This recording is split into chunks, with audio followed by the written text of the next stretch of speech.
আমাৰ দুটা উৎসৱ দুভাগ পূজা, সৰস্বতী পূজা আৰু বিশ্বকৰ্মা পূজা আৰু গণেশ চতুৰ্থী। এই প্ৰতিদিন টাইমত কৰা হয়, ঘৰত কৰা হয়। আৰু সৰস্বতী পূজা প্ৰতিদিনৰ অফিচত, 7 দিন প্ৰতিদিনৰ কাৰ্যালয়ত কৰা হয়।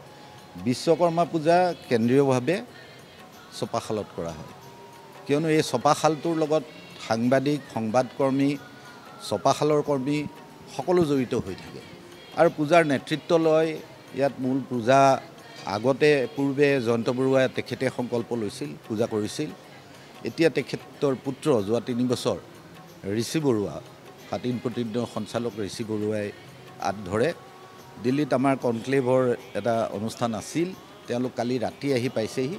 সেইবাবে এইবাৰৰ পূজা অকণমান পলমকৈ আৰম্ভ হৈছে, তথাপিও আৰু 10 মিনিটৰ পিছতে ইয়াত সংকল্প হ'ব।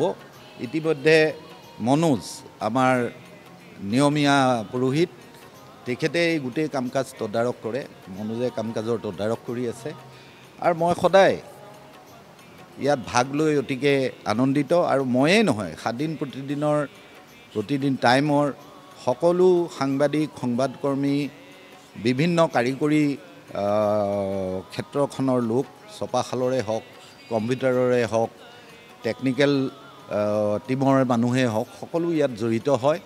আৰু 7 দিন প্ৰতিদিন গোষ্ঠীৰ স্বত্বাধিকাৰৰ সমূহ পৰিয়াল, জয়ন্ত বৰুৱাৰ পৰিবাৰ, জয়ন্ত বৰুৱাৰ মাতৃ, জয়ন্ত বৰুৱাৰ পুত্ৰ, বোৱাৰী, জোঁৱাই, নাতি, এই সকলোৰ লগতে হেমচন্দ্ৰ বৰুৱাৰ পৰিয়ালৰ বহু সদস্য ইয়াত সন্মিলিত হয়হি।